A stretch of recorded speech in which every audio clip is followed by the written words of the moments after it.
TV show a journey through existence मुख्य प्रायोजक म त इढेवा चलाउँछु, तपाईं नि डाउनलोड गरी तुरुन्तै इन्स्टल गर्नुहोस्। दर्शकवृन्द नमस्कार। कार्यक्रमको पहिलो श्रृङ्खलामा यहाँहरूलाई हार्दिक स्वागत गर्न चाहन्छु। जीवन रोकिएको छैन, मुस्कुराउँदै फुल्दैछ।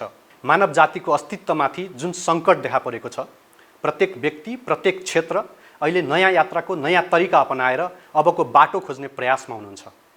मानिसको अब जीवनको बारेमा सोच्ने तरिका बदलिएको छ। केही मानिसहरू आखिर जीवन के नै रहेछ र भनेर सोच्न थालेका छन्।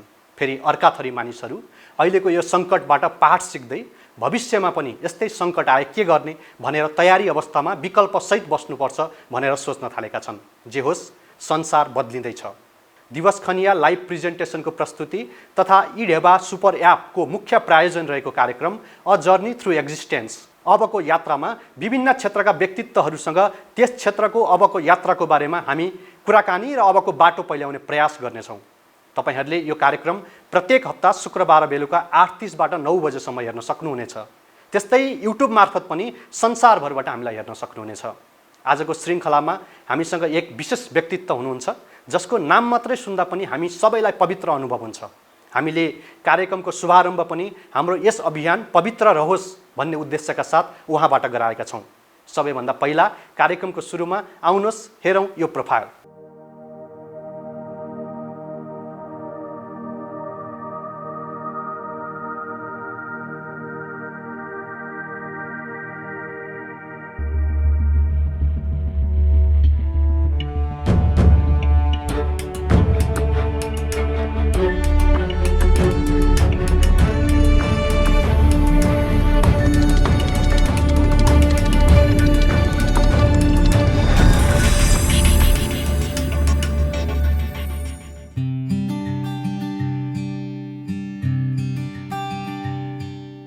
जीवन के हो, मानिस कसरी सफल हुन्छ, कस्ता सफलता र साधनाले मानिसलाई सफल बनाउँछ, अहिले देखा परेको सङ्कटपछिको यात्रा कसरी तय गर्ने, यस्तै जिज्ञासालाई समेटेर हामीले बौद्ध भिक्षुनी तथा सुप्रसिद्ध गायिका आनी छोइङ डोल्मालाई आजको कार्यक्रममा प्रस्तुत गरेका छौँ। उनको जीवन, भोगाई र सङ्घर्षबारे अब सुरु हुन्छ दिवस खनियाले आनीसँग गरेको विशेष कुराकानी।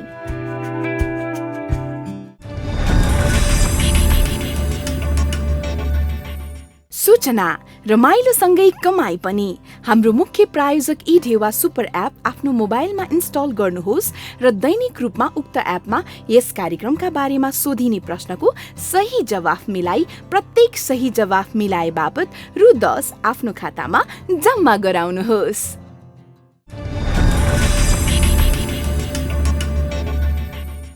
आनीजी नमस्कार, स्वागत छ तपाईँलाई कार्यक्रममा। नमस्ते भाइ। कार्यक्रमको हामी पहिलो श्रृङ्खलामा छौँ। हजुर। पहिलो श्रृङ्खलामा शुभारम्भ तपाईँबाट गर्न पायौँ, हाम्रो इच्छा पनि त्यही नै थियो। मेरो अहोभाग्य भाइ। व्यक्तिगत रूपमा मेरो निमन्त्रणलाई स्वीकार गरेर तपाईँ आइदिनु भयो, त्यसका लागि सुरुमा नै तपाईँलाई धेरै धेरै धन्यवाद दिन चाहन्छु। म धेरै खुसी छु तपाईँको यो पहिलो कार्यक्रम शुभारम्भमै म हुन पुगेँ। हाम्रो यो कार्यक्रमको नाम अ जर्नी थ्रु एक्जिस्टेन्स र तपाईँको जीवनलाई सँगै राख्ने हो भने कता कता मिलेको जस्तो आभास हुन्छ। अहिले जुन मानव जातिको सभ्यतामाथि नै एउटा सङ्कट देखा परेको छ, प्रत्येक मान्छेले अहिले एउटा नयाँ वे खोजेको जस्तो, नयाँ जीवन जिउन खोजेको जस्तो अथवा पुराना सबै कुराहरू थोत्रा भएको जस्तो देखिन्छ। तपाईँको जीवनलाई हेर्ने हो भने पनि तपाईँको बाल्यकाल गरिबी थियो, दुःख थियो, कष्ट थियो, यातना थियो। त्यहाँबाट तपाईँ त्यो काँडाको जीवनबाट, त्यो निस्सासिएको जीवनबाट तपाईँ अहिले जुन जीवनमा जिराख्नु भएको छ अथवा तपाईँ अहिले संसारभर शान्ति फैलाउँ भनेर राखिराख्नु भएको छ, सुख दिउँ भनेर लागिराख्नु भएको छ। मैले यो कुरा किन जोडेको भन्दाखेरि तपाईँको किताब पनि मैले पढेको छु, फुलको आँखामा, सिङ्गिङ फर फ्रिडम। कति भाषामा अनुवाद भएको छ अहिलेसम्म? यो 15वटा भाषामा, पक्कै पनि धेरै मान्छेले पढेको बुक हो। यो किताब पढिसकेपछि धेरैजनाले योबाट धेरै जीवन परिवर्तन पनि भएको छ धेरैजनाको। व्यक्तिगत रूपमा मैले पनि यो किताबबाट धेरै प्रेरणा लिएको छु। त्यसकारण म आजको यो बसाइ चाहिँ तपाईँको व्यक्तिगत जीवनबाट सुरु गरेर अन्तिममा अब यो सङ्कट जुन छ अहिले देखिएको सङ्कट, त्यसपछिको यात्रा कसरी तय गर्ने भन्नेतिर म लाग्छु। तपाईँको जुन निस्सासिएको जीवन थियो हजुर त्यो निस्सासिएको जीवन, त्यो बाल्यकाल जुन कष्टपूर्ण थियो, तपाईँको जीवन एउटा सङ्कटपूर्ण थियो, त्यहाँबाट तपाईँ जसरी बाहिर निस्किनु भयो, काँडाको जीवनलाई, त्यही जीवनलाई तपाईँले फुलै फुल देख्न थाल्नु भएको छ। हजुर यदि त्यो सङ्कट अथवा त्यो निस्सासिएको जीवन अथवा त्यो यातना तपाईँले भोग्नु नपरेको भए आज यो जीवन जिउँथे भन्ने लाग्छ कि लाग्दैन? अब आजको दिनमा फर्केर हेर्दा सायद मलाई लाग्छ कि त्यो जे भएछ ठिकै भएछ। त्यो भन्दाखेरि यो पनि भन्नु खोजे होइन कि मान्छे सबैले दुःखै पाउनुपर्छ भन्ने सोच होइन, तर त्यतिखेर त्यसको जुन विकल्प खोजियो नि, त्यो मैले सही विकल्प खोजेछु र सही बाटोमा लागेछु भन्ने खालको त्यो भान हुन्छ। कृतज्ञ हुन्छु। त्यो अनुभव फर्केर हेर्दाखेरि नमिठो भए पनि त्यसले एउटा भित्री शक्तिलाई जगायो। मेरो इच्छा शक्ति यति दृढ भइदियो कि म यो दुःख चाहन्न। अनि त्यो भोग्ने र त्यो अनुभव गर्ने क्रममा चाहिँ मलाई लागेको थियो, ओहो भविष्यमा म ठुली हुन्छु र मेरो पनि विवाह गरिदिन्छ होला। त्यो विवाह गरिएपछि मैले पनि जीवन यस्तै खालको यातनाले भरिएको जीवन मैले भोग्नुपर्ने हो कि भन्ने खालको त्यो डर पैदा भइसकेको थियो। र त्यो यातनाबाट बचाउनलाई, आफूलाई बचाउनका निम्ति मैले त्यो विकल्प खोज्न थालेँ। त्यो खोज्ने क्रममा पनि यति दृढ शक्तिबाट मैले खोज्न सकेँ कि जति सिभियर यातना थियो त्यति नै सिरियसली मैले त्यसको विकल्प खोजेँ र विकल्प पाएँ पनि। यस अर्थमा तपाईँ आफ्नो पिताप्रति पनि कृतज्ञ हुनुहुन्छ, सम्झनुहुन्छ उहाँलाई? एब्सोल्युटली। अब त्यो बेलामा हेर्दा नमिठो थियो, अनुभव एकदमै नमिठो थियो र भित्रभित्र घृणा पनि जागेको थियो। तर त्यो बेलाको विकल्प जब पाएँ, त्यो हो अर्को एउटा यस्तो खालको गुरुको शरण पाएँ जसबाट मैले जीवनलाई हेर्ने दृष्टिकोण र हरेक अनुभव र परिस्थितिलाई ग्रहण गर्ने क्षमताको एकदम सकारात्मक ढङ्गले विकास गर्न सकेँ। तपाईँ अहिले जुन कुरालाई पनि सकारात्मक तरिकाबाट हेर्नुहुन्छ, नकारात्मक कुरालाई पनि सकारात्मक तरिकाबाट हेर्नुहुन्छ। मान्छेहरू के पनि भन्छन् भन्दाखेरि आनीले आफ्नो पितालाई चाहिँ सकारात्मक तरिकाबाट कहिल्यै हेर्न सकेन, उसले चाहिँ नेगेटिभ तरिकाबाट मात्रै प्रस्तुत गर्छ भन्ने पनि भन्छन् होइन? यो आफ्नो ठाउँमा छ। उहाँ पनि एउटा रोगबाट ग्रसित हुनुहुन्थ्यो, त्यसकारण त्यो क्रियाकलापहरू देखाउनुहुन्थ्यो भनेर तपाईँले किताबमा पनि लेख्नु भएको छ। आमालाई चाहिँ कसरी सम्झिनुहुन्छ तपाईँ? अब सबभन्दा पहिला यो करेक्ट गरिहालौँ कि मैले पितालाई एकदम नकारात्मक तरिकाले प्रस्तुत गर्छ भन्ने सोच त्यो गलत हो होइन। उहाँ मेरो बाल्यकालमा एउटा आफ्नो बुझ्ने क्षमता अनुसारको मैले जुन खालको मेरो बुवालाई मैले ग्रहण गरेँ र त्यसरी पाएँ, त्यसको व्याख्या मैले त्यसलाई एकदमै इमान्दारिताका साथ त्यो हिसाबले मैले व्याख्या गर्छु। तर आजको दिनमा मैले मेरो बुवाको व्याख्या आजको दिनमा मेरो मनले, मेरो मस्तिष्कले बुझेको मेरो बुवालाई व्याख्या गर्नु पर्यो भने मेरो एकदमै अमूल्य जीवन जुन दिने मेरो बुवा छ, मलाई जन्म दिने बुवा छ, जन्म मात्र होइन उहाँले यति दुःख कष्ट काम गरिकन कमाएर हामी सबै परिवारजनहरूलाई जिउँदो राख्नुभयो, मिठो खाना खुवाउनु भयो, लालन पोषणमा सबै उहाँले कहिले पनि कमजोरी देखाउनु भएन। ती प्रति त म असाध्यै कृतज्ञ छु। सुरुमा जब मैले यो किताब लेख्ने बेलामा किताबको एउटा जुन उहाँहरूबाट प्रस्ताव आएको थियो त्यसलाई स्वीकार्न नै मलाई गाह्रो भएको कारण नै त्यही थियो। किनभने यदि मैले मेरो कथा बुझाउन खोज्दाखेरि मेरो बुबाको जुन एउटा छवि थियो त्यो बाल्यकालमा त्यसलाई मैले प्रष्ट व्याख्या गर्नुपर्छ, इमान्दारिताका साथ व्याख्या गर्नुपर्छ, नत्र भने कथाको त्यो अगाडि टाउको र पुच्छर मिल्दैन होइन। त्यो परिवर्तन जर्नी अब त्यो प्रोसेस त मैले मिलाउनु पर्छ, त्यसलाई मैले सही तरिकाले कथा सुनाउनु पर्छ भन्दाखेरि त्यो मिल्दैन थियो र त्यसैले मैले त्यो बेलाको मेरो बुवाको छविलाई मैले त्यसरी प्रस्तुत गरिए मात्र हो। आमालाई चाहिँ कसरी अब आमालाई त अब मेरो आमा कसरी भन्ने खोइ अलिकति भिन्नै खालको महिला थियो भनौँ न। मैले अहिलेसम्म त्यस्तो देखेको छुइनँ भनौँ। अहिले यो यातनाबाट नै ग्रसित हुनुहुन्थ्यो। यातनाबाट त्यति ग्रसित हुनुहुन्थ्यो, त्यही पनि भित्री मनमा हृदयमा उहाँको सधैँ माया थिए। मेरो बुवाले उहाँलाई जति यातना दिए पनि मैले समयमा मैले उहाँलाई पछि आएर म अलिक ठुली भएपछि मैले उहाँलाई सम्झाउँथेँ कि बुवालाई छोडिदिनुहोस्, मलाई लाग्छ तपाईँ यत्तिकै यसै बसिराख्यो भने एक दिन त तपाईँलाई मेरो बुवाकै हातबाट तपाईँको प्राण जाला कि भनेर भन्दाखेरि नै छोरी त्यसो नभन, तिम्रो बुवा नराम्रो होइन, मैले उसलाई कसरी छोड्नु, तिमीहरू जस्तो यस्तो राम्रो नानीहरू मैले पाएँ उहाँबाट म उहाँसँग मेरो कर्म पुरा गर्छु भन्ने खालको उहाँको त्यस्तो खालको प्रतिक्रिया आउँथे। अब म तपाईँलाई तपाईँको किताब फुलको आँखाबाट एउटा सानो अंश तपाईँलाई पढेर सुनाउँछु। हजुर हजुर। कहिलेकाहीँ जब सपना देख्छु मलाई थाहा छ मैले सपना देखेकी हुँ र म यसलाई यति गम्भीरतापूर्वक लिन्न। हजुर। पीडालाई पनि मान्छेले त्यसै गरी लिनुपर्छ। मान्छेले पीडा भोगिरहेको त हुन्छ तर साथसाथै त्यसबाट मुक्ति भई खुसी खोज्ने बाटाहरू पनि उसले चाहेमा त्यतै कतै खोज्न सक्छ। मान्छेले आफूभित्रबाट स्वयंलाई तयार पार्ने कुरा हो यो। जीवनले हामीसँग जति कुरा खोसेको छ त्यसभन्दा बढी दिएको पनि छ। पीडा परेका बेलामा आफूले जीवनबाट पाएका तिनै कुरा सम्झिएर भए पनि स्वयंमाथि हामीले न्याय गर्नै पर्छ। म सदैव यसै गर्ने कोसिस गर्छु। कहिलेकाहीँ सोध्छु सायद मेरी आमाले कतै न कतै पुनर्जन्म लिएर आएको हुनुपर्छ। म उहाँका निम्ति खूब प्रार्थना गर्छु। एकदमै।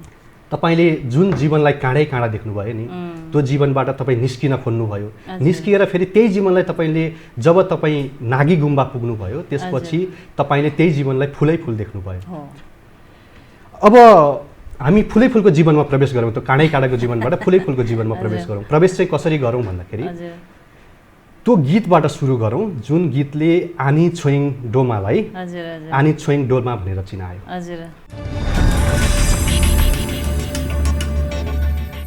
कार्यक्रम अ जर्नी थ्रु एक्जिस्टेन्समा आफ्नो सहभागिता जनाउन चाहने व्यक्तिहरूका लागि सूचना। कार्यक्रम अ जर्नी थ्रु एक्जिस्टेन्स अबको यात्रामा दर्शक प्रश्न भन्ने एउटा छुट्टै सेगमेन्ट रहेको छ।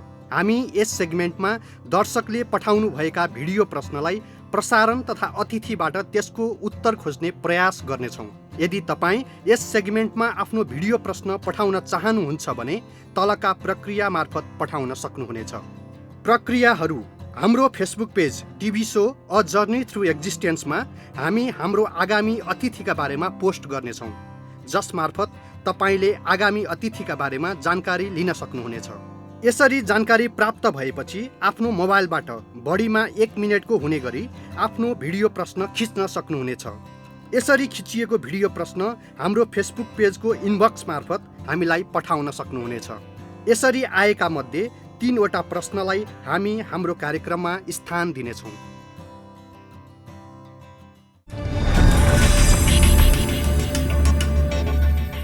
काँडै काँडाको जीवनबाट फुलै फुलको जीवनमा प्रवेश गरौँ। प्रवेश चाहिँ कसरी गरौँ भन्दाखेरि त्यो गीतबाट सुरु गरौँ जुन गीतले आनी छोइङ डोमालाई आनी छोइङ डोमा भनेर चिनायो। हजुर हुन्छ हजुर हुन्छ।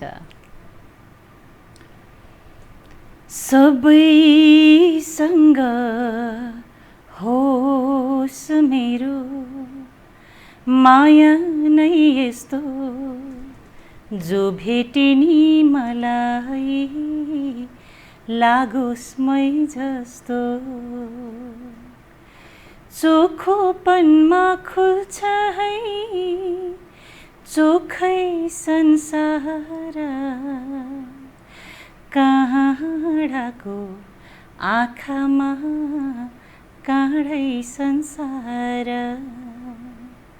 फुलको आँखामा फुलै संसार काँडाको आँखामा काँडै संसार झुकिन्छ है छाया वस्तु अनुसार काँडाको आँखामा काँडै संसार चित्त शुद्ध होस् मेरो बोली बुद्ध होस् मेरो पैतालाले किरै नमरोस् राम्रो आँखामा खुल्छ राम्रै संसार काँडाको आँखामा काँडै संसार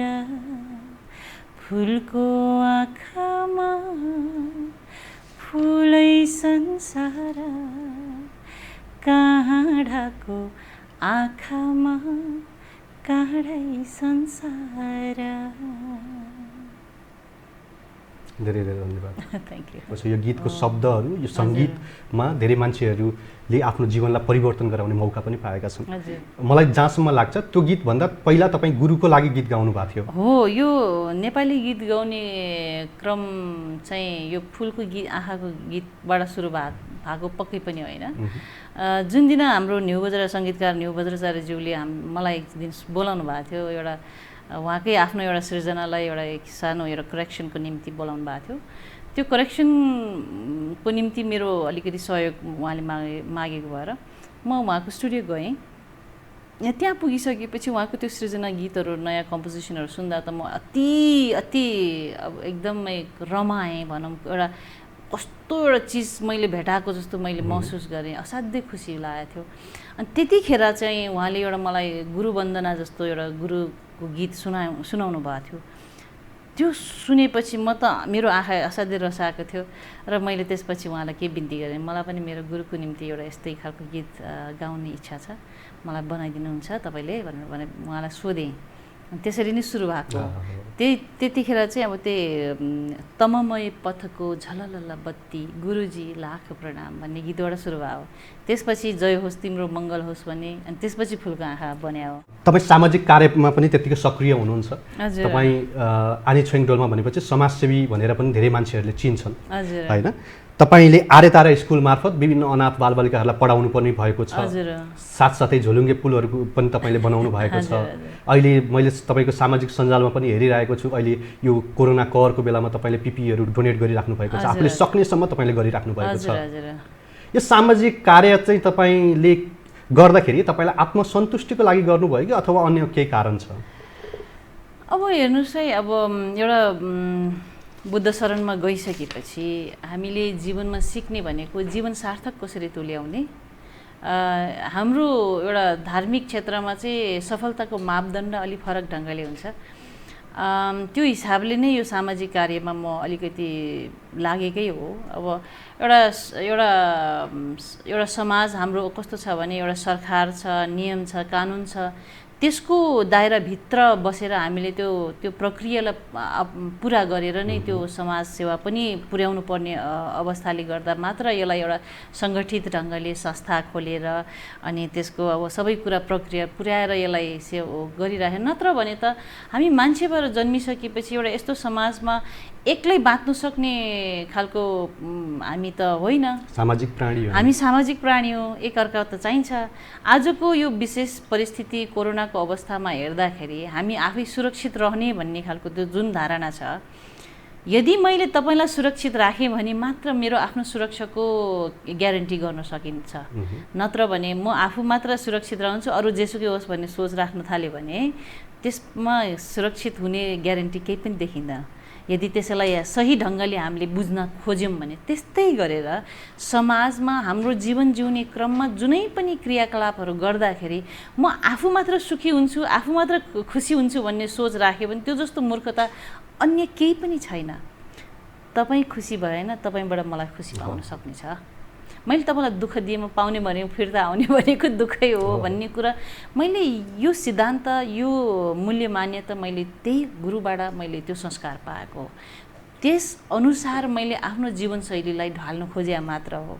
आफ्नो जिम्मेवारी, मेरो धर्म के हो भन्दाखेरि परोपकारी नै धर्म हो भन्ने कुरा मैले एकदमै भित्री हृदयदेखि त्यसलाई मैले बुझेको छु र त्यसलाई अनुसरण गर्ने कोसिस गरिराखेको छु। मैले यो कोरोनाको अवस्थामा चाहिँ स्वास्थ्य कर्मीहरूलाई अलिकति त्यो पिपी प्रोटेक्टिभ इक्विपमेन्ट्सको कमी कमजोरी देखेको भएर एउटा सरकारलाई हात्तीमालो गरेर उहाँहरूले गर्नु खोजेको काममा हामी पनि अलिक सहयोग सेवा पुर्याउँ भन्ने सोचले मात्र यो पिपिईहरू हाम्रो देशमै आफ्नै बनाएर बाहिरबाट आश गरिराखौँ, त्यो कहिले आउने हो भर छैन। त्यसैले मेरो साथीहरूसँग मिलेर एउटा विशेष रूपले हाम्रो कल्पना छेत्री बहिनी र बद्री तिमिल सेना भाइ हुनुहुन्छ, उहाँहरूको सहयोगबाट हामीले यो पिपिई, मास्क बाँड्ने, सेनिटाइजर बाँड्ने, एउटा फर्स्ट एड किटहरू बाँड्ने, एउटा सुरक्षित यो के भन्छ हाम्रो हेल्थ इक्विपमेन्ट्सहरूको कसरी हामीले गर्दा राम्रो हुन्छ भन्नेतिर हामीले बुझेर अनि त्यसरी गर्न सकिराखेका हो। हुन्छ, हामी अलिकति समयको पाबन्दीमा छौँ। तपाईँलाई विभिन्न समयमा विभिन्न विवादहरूमा पनि तान्न खोजिन्छ। हजुर त्यो विवादहरूले तपाईँको मनस्थिति कस्तो हुन्छ त्यो पनि जान्न मन छ। हजुर हजुर एकजना दर्शकले हामीलाई के भन्नुभएको थियो भन्दाखेरि केही समय अगाडि हजुर तपाईँको जुन 18 करोडको कालो धन देखियो भन्ने समाचारहरूले ठाउँहरू पायो। हजुर हजुर त्यसपछि तपाईँका शुभचिन्तकहरू पनि विभिन्न के होला भन्ने कौतूहलतामा रहे। त्यो स्पष्ट पार्ने मौका पनि तपाईँले पाउनुभएको छैन होला। यो एउटा प्लेटफर्म हुनसक्छ, हाम्रो कार्यक्रमको फर्मेटभित्र पर्दैन, तर पनि उहाँ राष्ट्र ब्याङ्कको आरोप के छ भने मेरो पैसालाई अग्रिम स्वीकृति लिएन भनेर उहाँहरूले समस्या त्यहाँबाट खडा गरेको। ब्याङ्क टु ब्याङ्क आएको पैसा हो यो स्रोत नखुलिने पैसाहरू भने सायद ब्याङ्क टु ब्याङ्क आइँदैन। त्यो पनि एउटा प्रतिष्ठित ब्याङ्क जुन हङकङबाट आएको थियो। म त निर्धक्क थिएँ। त्यसको पछाडिको मनसाय के छ हामी सबैले बुझ्या चिज हो। यो विशेष घटनाको क्रममा अलिकति मेरो नमिठो अनुभवहरू भएको थियो।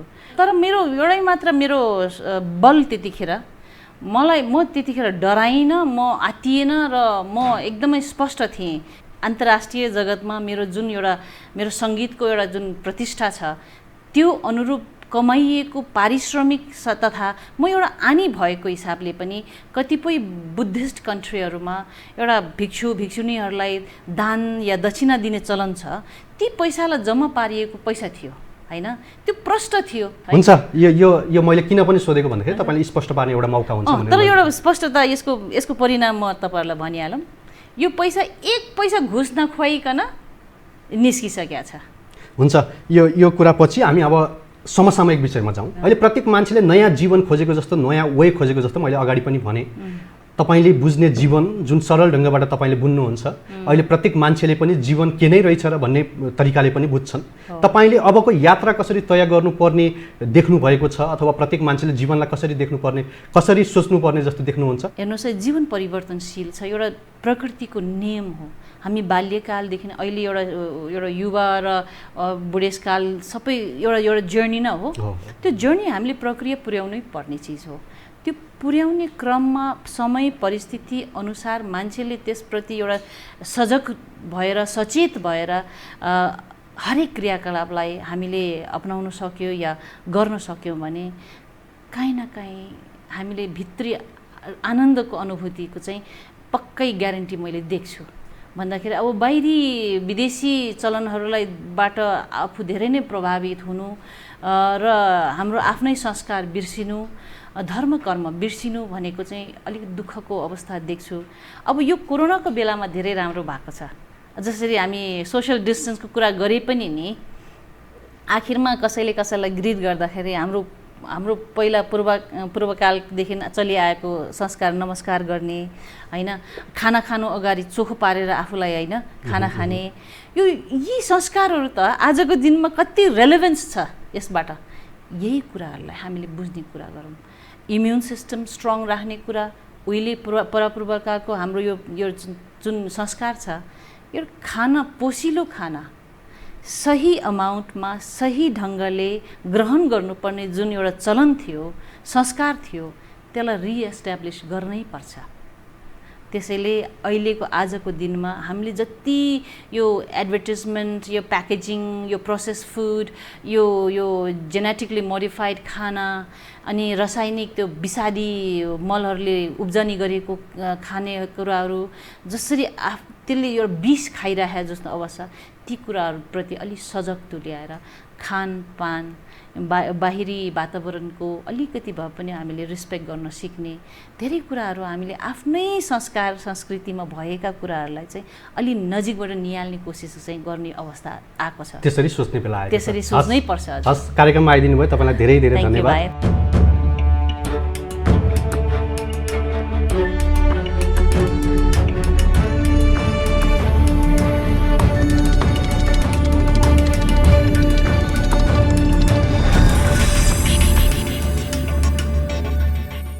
सूचना, रमाइलोसँगै कमाई पनि। हाम्रो मुख्य प्रायोजक ढेवा सुपर एप आफ्नो मोबाइलमा इन्स्टल गर्नुहोस् र दैनिक रूपमा उक्त एपमा यस कार्यक्रमका बारेमा सोधिने प्रश्नको सही जवाफ मिलाई प्रत्येक सही जवाफ मिलाए बापत रु 10 आफ्नो खातामा जम्मा गराउनुहोस्।